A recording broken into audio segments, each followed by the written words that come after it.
প্রায় এক দশক ধরে আটকে থাকা সিনেমা শুটিং শেষ হয়েছিল ২০১৫ সালে, অথচ মুক্তি মিলল ২০২৫-এ এসে।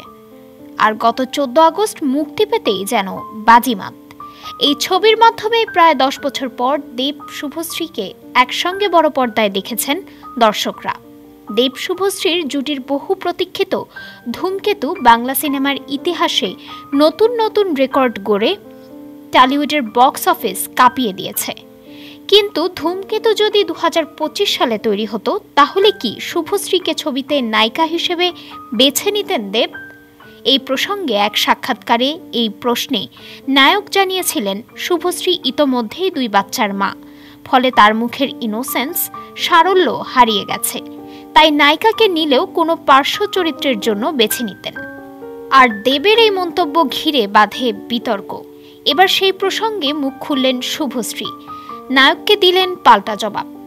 ভারতীয় সংবাদ মাধ্যম হিন্দুস্তান টাইমসের এক প্রতিবেদনে বলা হয়েছে, এই সময়ে ধূমকেতু হলে নায়িকা হিসেবে শুভশ্রীকে বেছে নিতেন না দেব।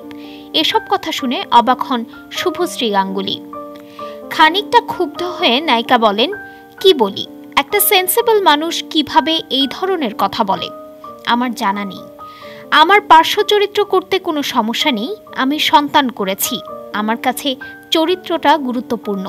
কিন্তু ২০২৫-এ দাঁড়িয়ে এরকম একটা অসম্মানসূচক মন্তব্য, যেখানে তুমি একটা অভিনেত্রীর সঙ্গে ছবির প্রচার করছো, সেখানে এটা কিভাবে আমি জানি না। তারপরই নায়িকার থেকে জানতে চাওয়া হয়, আবার কি দেব শুভশ্রীকে একসঙ্গে দেখা যাবে? এই প্রশ্নে নায়িকা বেশ কড়াভাবেই বলেন, বাবা, আমি এসব জানি না, মা হয়ে গেছি, মুখে সারল্য নেই। ডেস্ক রিপোর্ট, আজ বার্তা।